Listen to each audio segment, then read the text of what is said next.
Hey guys, my name's Rob. I'm just going to be giving you a quick tour and a little bit of a breakdown on how I converted a 1992 Ford Econoline passenger bus into a little mobile home. Right now we're parked on the western coast of Canada on Vancouver Island.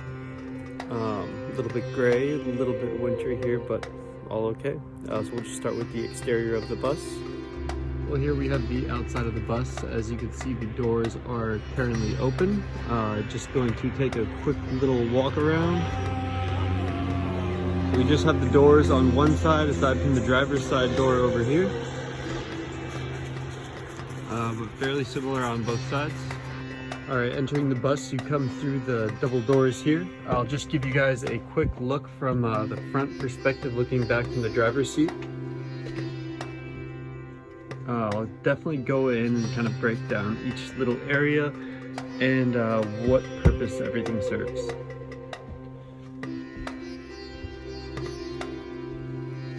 And looking back at the driver's seat from the back of the bus. Starting out, we're just going to look at the front of the bus. We've put up a few coat racks. This kind of serves as a privacy curtain as well. It's a great use of space for keeping your bigger coats and jackets out of the way and keeping them accessible. Hanging them also allows them to dry when you need to spend some time outside in the rain. We've got just like a little curtain up on the sun visor here, and just miscellaneous stuff thrown all in the very front of the bus where you don't really need to deal with it. We've shoved our shoes under the driver's area because we don't really have the best plan for them, and kind of just like another open throw area down here. All right, the next area I'd like to go over is the kitchen and dining table. This is also the couch, so it's got like a bit of a trifecta purpose. So looking down on the table, you see that we have a couple bench sheets here. And this table will also drop down on a collapsible pole, and it will serve as a couch. Underneath the kitchen chairs, we've got some storage, tools, and photography equipment at the time, but it's kind of a constant rotation. Next to the kitchen table, we have a work desk. This is where I will work throughout the day on my computer job. The ottoman under there serves as a storage for blankets and other soft things. The desk is also pretty sturdy and can double as a dog bed as well.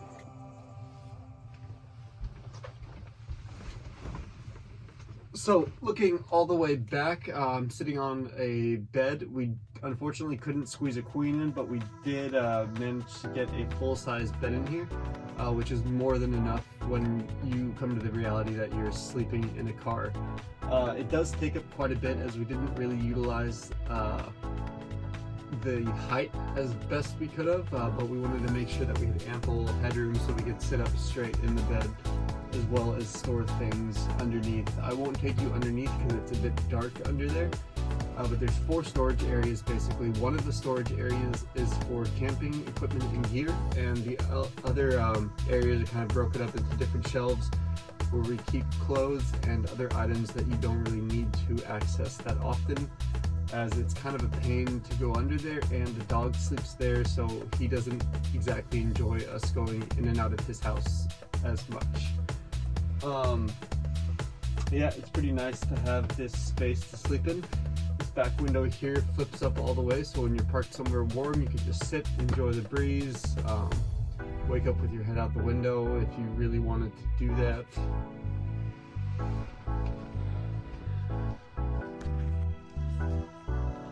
Moving under the bed, we'll just take a quick peek at the storage. We've got dog bed for one, a couple racks for clothes, a small closet, and a gear pile. Flipping over to the other side of the bus, we've got our sink, a little bit of a tile backsplash, spice rack, under sink storage, the water tanks, trash all live under here, but we can get into that in a little bit. Toiletries, electronics, firewood storage. The best part of the bus lives right here. This is our little wood burning stove put on by Cubic mini wood stoves. like the size of my hand. It burns little wood chip sized pieces of wood, but it does an absolutely phenomenal job of heating the bus, and it provides maybe the best ambiance I've seen in my entire life. All of the cabinet doors are on a sliding rail system. So basically just these sit on two barn door rails, and the cabinet's open by sliding left to right, and they slide on both ends. We got some pots and pans, plates, other things to eat off of in this cabinet here. Like I was saying, all of these cabinets are on the same sliding rail system, so this is also going to slide left to right. Our food storage in here. Our final sliding cabinet will be the largest one, and it contains our water storage.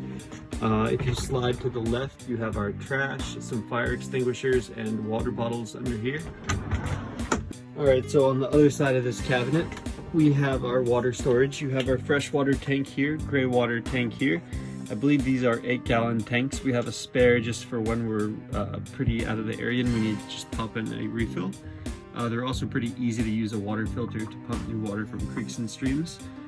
We pump our water with a foot pump system, so there's no battery power or any reliance on electricity for a source of water.